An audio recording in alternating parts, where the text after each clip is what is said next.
Hey everyone, this is Kevin from thechesswebsite.com. Today we're going to be going over the Alapin variation, which stems from the Sicilian defense. Sicilian defense is pawn to e4, pawn to c5. You've probably seen this. This is one of the most common defenses in all of chess because it really gives black a fighting chance. There's a lot of sharp variations. Black has a lot of different ways that he can actually take the initiative in the game. So a lot of top players, GMs, club level players will play this not only because it gives them an opportunity to draw, but there's so many different ways for black to take over the game and actually win the game. So a lot of white players actually don't play e4 because they're afraid of pawn to c5. So today we're going to be going over a different variation that I recommend. It's kind of the anti-Sicilian attack from white. Most times you'll see, knight to f3, you'll see pawn to d4. These are things that black wants to see because it allows them to go into their sharp variations that most of them have studied up on.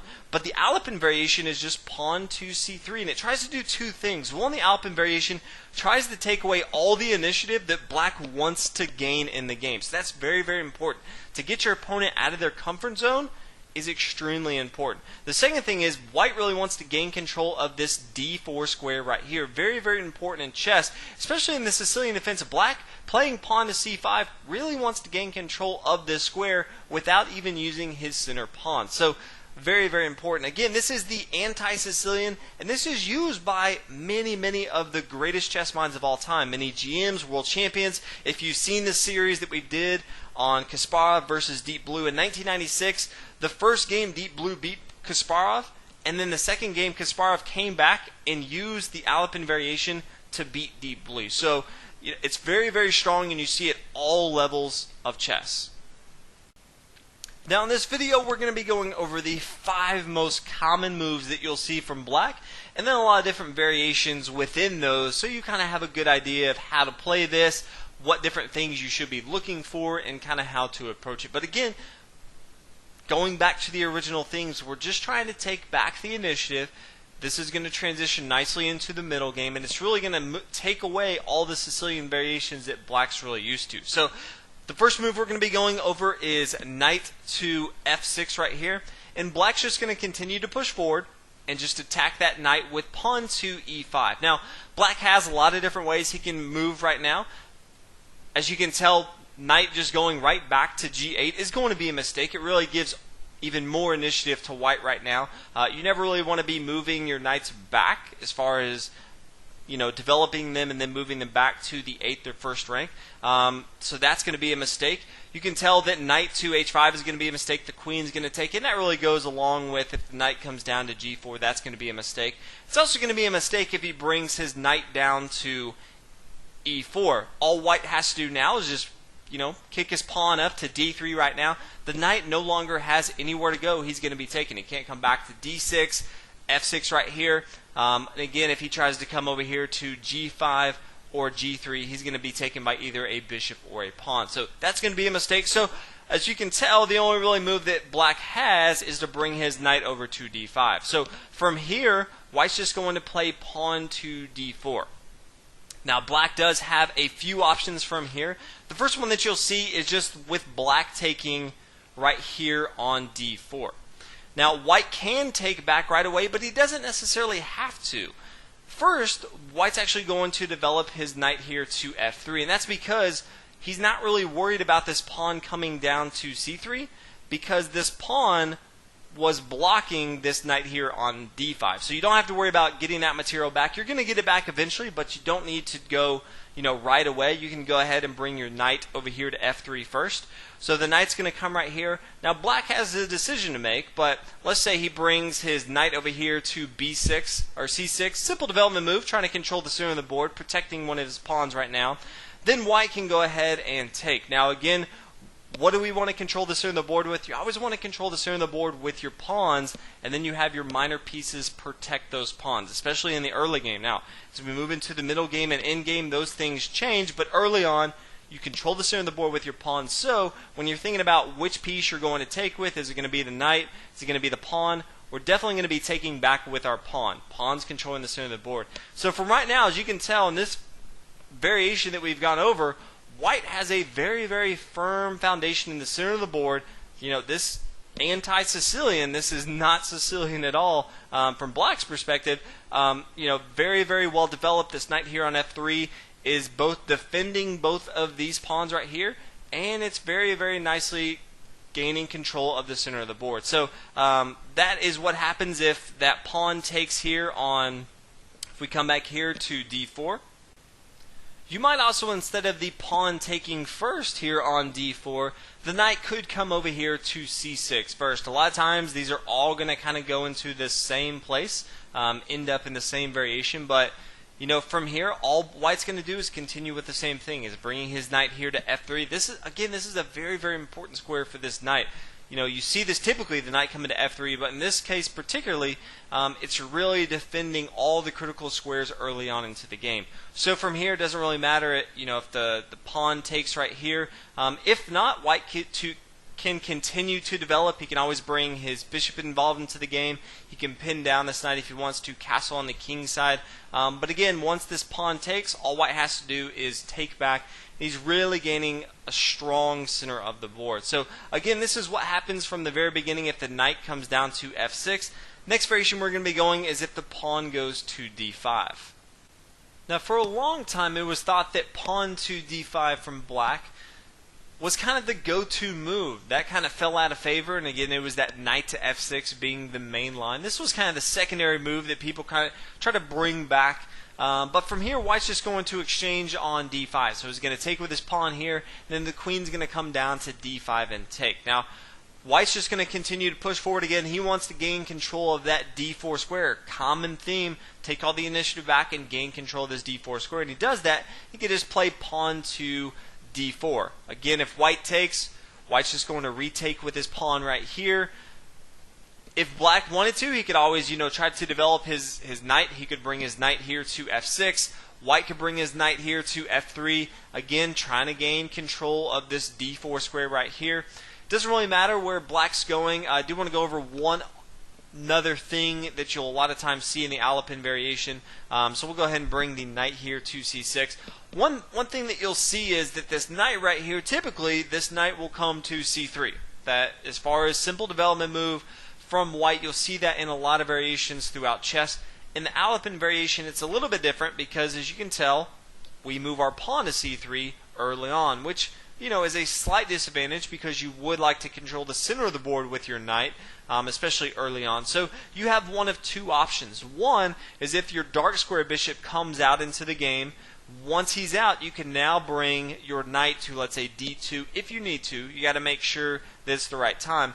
But another idea that you always have is bring your knight initially to a3. Now, later on to the game, you definitely want that knight to be in the center of the board, but you can always bring your knight to a3, and then if you wanted to, you could bring, your bishop to c4. It's again protected by that knight, and that's really controlling the center of the board and putting a lot of pressure, on this f7 square, which is a weakness for Black early on, and then it allows White to castle on the king side and further his development. Now, you don't want to leave your knight here on a3, but as far as initially getting him involved into the game, bringing your knight to a3 is not a bad move.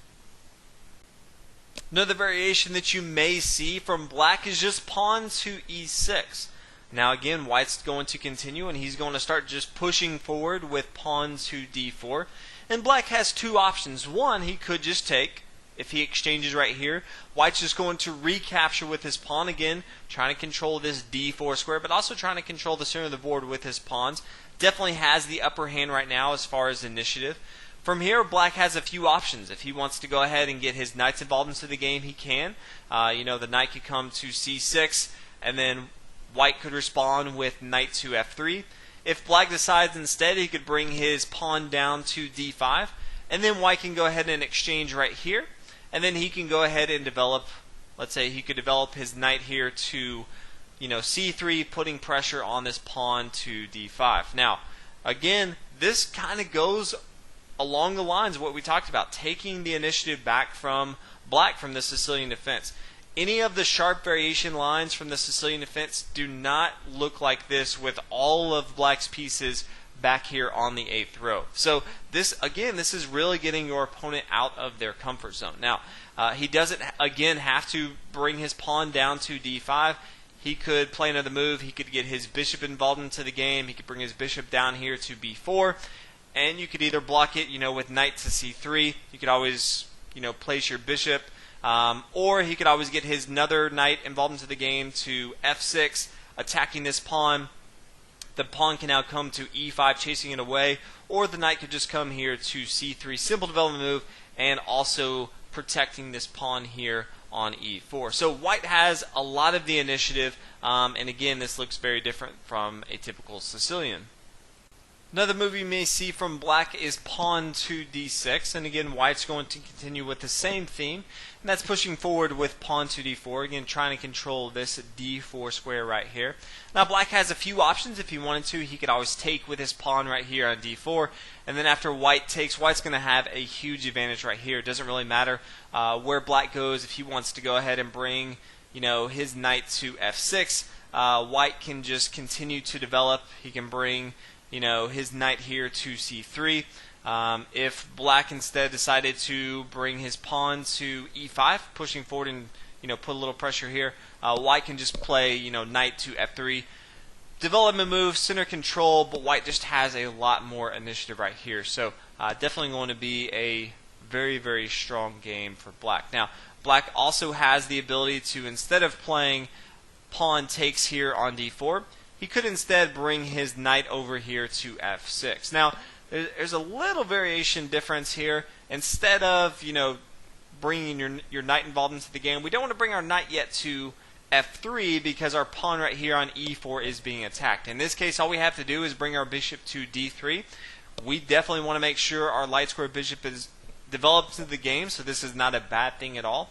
And then from here, it doesn't really matter. Once, if the knight comes here to c6, putting more pressure on this pawn to d4, now white can go ahead and play knight to f3. Simple development move, controlling the center of the board. Most importantly, in this opening, defending and protecting this pawn here and the square here on d4. And now if white wanted to later on, he can go ahead and castle on the king side and then continue moving into the middle game. So again, another variation. And this, again, does not look anything like the Sicilian defense. So we're going to be going over one more variation. The last variation that we're going to be going over with is pawn to e5. So basically, white knows that he wants to go ahead and try to control this d4 square. And so if black wants to double whammy, put both of his pawns here on c5 and e5 and try to stop you from putting your pawn here on d4, he definitely may just do this. So pawn to e5 from here. White's going to play a little bit differently. Typically, white just pushes forward with pawn to d4. He's not going to do that right away. Instead, he's going to play his knight to f3, attacking this pawn here on e5 that's trying to control this d4 square right here. So black has a decision to make as far as how he's going to protect it. The most logical place, definitely doesn't want to bring his bishop here to d6 because that blocks off this pawn. It can't really move, which makes it harder for this light square bishop to get involved into the game. So typically, again, minor pieces are meant to be developed, control the center of the board, and also protect your pawns. So from here, you'll see knight to c6, simple development move, controlling and defending this pawn here on e5, so white really can't do anything. But white can now play bishop to c4. Again, kind of allowing an aggressive move from white here, putting a lot of pressure again on this f7 square, which is a huge weakness for black early on into the game. Now, depending on where black goes, let's say black develops his other knight into the game to f6, putting pressure on this pawn on e4.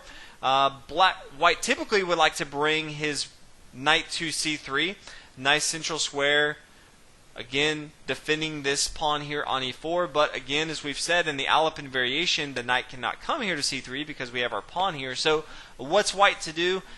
He has a nice little move of knight to g5. And what this does, it's twofold. One, it defends this pawn here on e4 from this knight here on f6, but it also does a double attack on this pawn on f7. Again, the f7 square early on is very weak because the only thing protecting it is the king.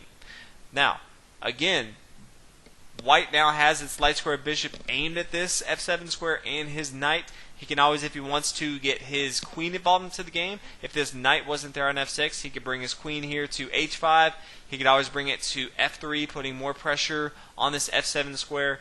This is going to be a very, very good game from white. He has all the initiative. He's taken that away. And then later on, once he's removed this defender, then he can proceed and he can start pushing forward with pawn to d4 and control of that as well. So the Alapin variation, again, it's a very, very strong opening. Anytime you have an opponent that really enjoys playing the Sicilian defense, I recommend trying this out just to kind of get your opponent out of their comfort zone. So there's not a lot of tricks and traps and lots of variations that are just crazy with sharp tactical lines.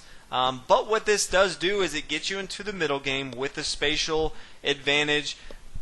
Again, you have the initiative. So if you're a strong, chess player and you kind of like to get into the middle game with the advantage, kind of get that into the end game so you can kind of outplay your opponent, I definitely recommend this because, again, Sicilian defense, your opponent is trying to take that away from you. So check this out. Let me know what you guys think, and I'll see you guys in the next video. Thanks for watching.